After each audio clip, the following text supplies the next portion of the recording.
and go.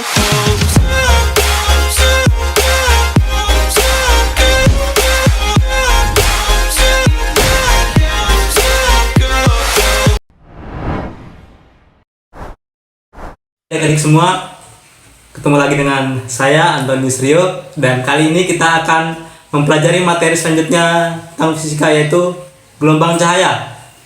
Nah, perlu kita ketahui bahwa cahaya merupakan gelombang elektromagnetik yang kasat mata atau dapat terlihat. Cahaya memiliki spektrum atau paket cahaya yang dipersepsikan secara visual oleh indera penglihatan sebagai warna. Nah, alasan kenapa cahaya disebut sebagai gelombang yaitu karena gelombang cahaya yang bergetar adalah medan elektromagnetik dan merambat di ruang tanpa permukaan medium. Kenapa tanpa medium? Karena di antara matahari bumi ada ruang hampa, yang artinya tidak ada materi atau medium satupun yang bisa digunakan oleh gelombang cahaya atau untuk merambat. Nah, kemudian ada sifat gelombang cahaya. Nah, yang pertama yaitu merambat lurus. Artinya sifat cahaya yang satu ini sepertinya merupakan sifat yang paling umum, yang paling mudah kalian temukan. Nah, secara natural atau alamiah cahaya akan memiliki arah rambatan yang lurus. Jika kalian ingin membuktikannya, nih kalian bisa mencoba menyalakan senter flashlight di ponsel atau HP kalian. Nah, dan dapat berubah jika ada gangguan dari faktor eksternal seperti medium rambatan dari pergerakan sumber cahayanya. Selanjutnya dapat dipantulkan atau refleksi. Bentuk pantulannya berbeda tergantung bidang yang dipantulkan. Berdasarkan bentuk pantulannya, jenis pantulan dibagi menjadi dua, yaitu dipantulkan dan dibiaskan. Untuk permukaan datar seperti cermin, maka cahaya akan dipantulkan seutuhnya. Sedangkan untuk permukaan yang tidak rata seperti batu, maka cahaya akan dibiaskan. Selanjutnya ada refraksi. Nah, refraksi ini sendiri merupakan perubahan arah cahaya datang yang merambat dari medium ke medium yang lain.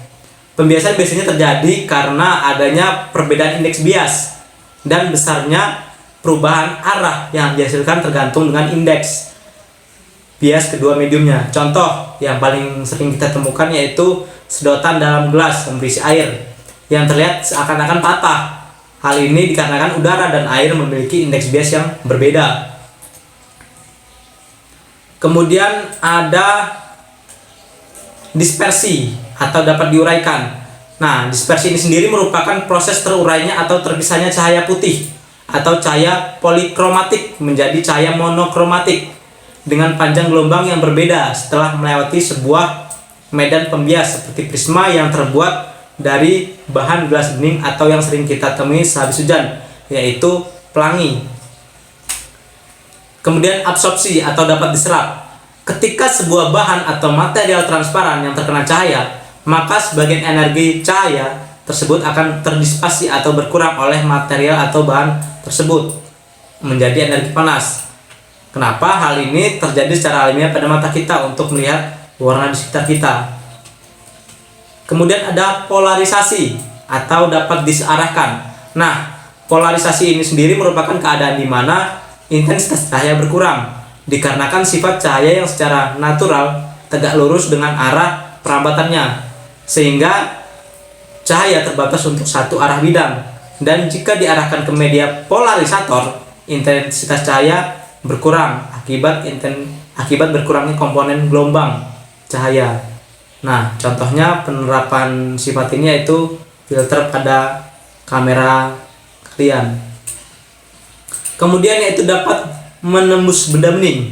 Nah, cahaya dapat menembus benda bening. Contohnya nih, paling umumnya yaitu lampu rumah kalian. Nah, cahaya dapat menembus kaca pada bohlam lampu sehingga bisa menerangi satu ruangan rumah kalian itu. Nah, contoh yang kedua itu jika kalian menyalakan senter, kemudian kalian menyenter gelas yang berisi air minum. Nah, jika kalian senter maka cahaya itu akan tembus. Kemudian mengalami pelenturan atau difraksi. Nah, difraksi cahaya ini sendiri merupakan kecenderungan gelombang cahaya saat melewati celah kecil atau sempit untuk menyebar ketika merambat. Nah, difraksi dapat diamati dalam dua percobaan, yaitu difraksi celah tunggal dan difraksi celah banyak. Kemudian ada interferensi cahaya. Interferensi cahaya merupakan adanya interaksi atau penjumlahan dari dua gelombang cahaya atau lebih berpadu membentuk gelombang cahaya baru gabungan. Agar interferensi terjadi diperlukan dua syarat, yaitu sumber cahaya. Yang pertama, sumber cahaya harus koheren, yaitu fasenya tetap atau satu terhadap yang lain dan frekuensinya yang sama. Kemudian yang kedua, sumber cahaya harus monokromatis, yaitu hanya mempunyai panjang gelombang tunggal. Selanjutnya ada interferensi celah ganda ion. Kenapa namanya celah ganda ion?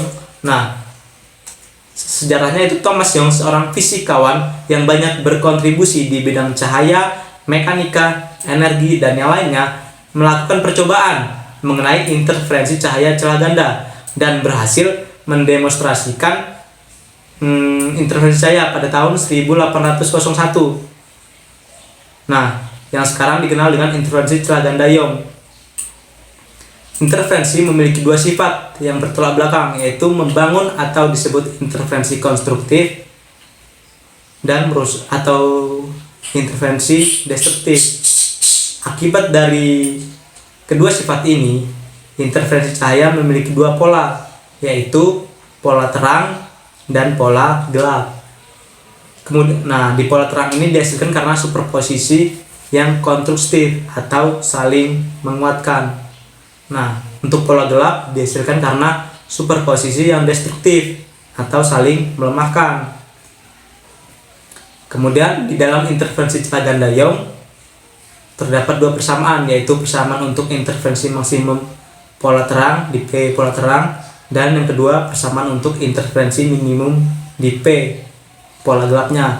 Nah, untuk pola terangnya itu P sama dengan N kali lambda kali L per D, dan di interferensi minimum pola gelapnya yaitu dP per L sama dengan 2N-1 dikali setengah lambda.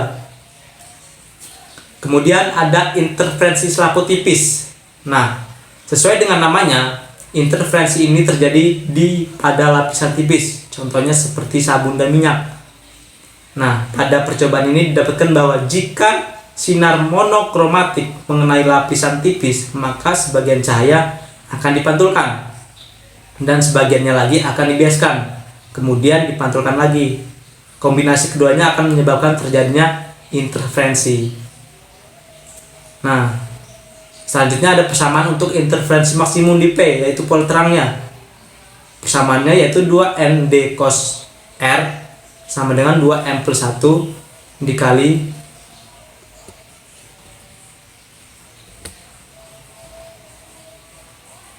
Nah, 2M plus 1 dikali setengah dikali lambda. Nah, kemudian persamaan untuk interferensi minimum di P, pola gelapnya, yaitu 2N D cos R sama dengan 2M kali setengah lambda. Nah, kita ke contoh soalnya. Ini soalnya saya ambil dari ujian nasional 2011. Sebuah kisi difraksi dengan konstanta kisi 500 garis per cm digunakan untuk mendifraksikan cahaya pada layar berjarak 1 meter dari kisi. Jika jarak antara dua garis tentang berturutan pada layar 2,4 cm, maka panjang gelombang cahaya yang digunakan adalah, pilihannya ada 400 nanometer, 450, 480 nanometer, 560, dan 600 nanometer. Nah, pembahasannya nih, diketahui yang pertama N-nya yang besar, yaitu sama dengan 500 garis per cm. Kita ubah menjadi 50.000 garis per meter. Kemudian L-nya itu 1 meter dan M-nya 1. Lalu Y sama dengan 2,4 cm. Kita ubah menjadi meter sama dengan 2,4 kali 10 pangkat min 4 meter. Nah, yang ditanyakan apa? Lambdanya. Nah, pertama kita mencari nilai D. D sama dengan 1 per 50.000 sama dengan 2 kali 10 pangkat min 5 meter.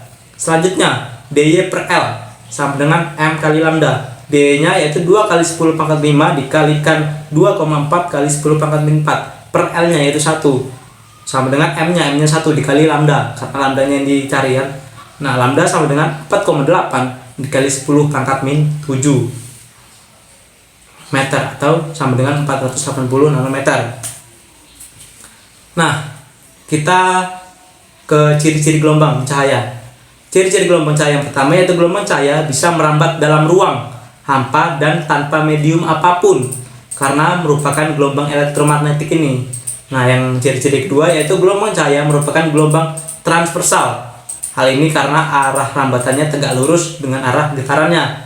Lalu yang ketiga, gelombang cahaya dapat dipantulkan jika mengenai sebuah bidang, baik rata ataupun tidak. Yang terakhir yaitu gelombang cahaya dapat diteruskan melalui medium, gas, air, ataupun padat. Nah, selanjutnya penerapan gelombang cahaya. Sinar gamma. Yang pertama sinar gamma.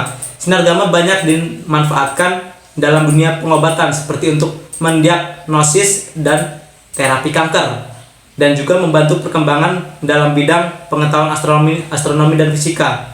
Sinar gamma memiliki frekuensi antara 10⁻20 Hz dengan panjang gelombang antara 10⁻11 cm sampai 10⁻8 cm. Kemudian ada radar. Radar merupakan alat untuk mendeteksi keberadaan atau letak, kecepatan, dan arah benda dari kejauhan. Radar pada umumnya digunakan untuk sistem navigasi dan masih banyak lagi. Sekian dari saya, mungkin itu penjelasan dari saya mengenai materi gelombang cahaya. Semoga materi ini dapat bermanfaat bagi kalian semua. Sekian, terima kasih.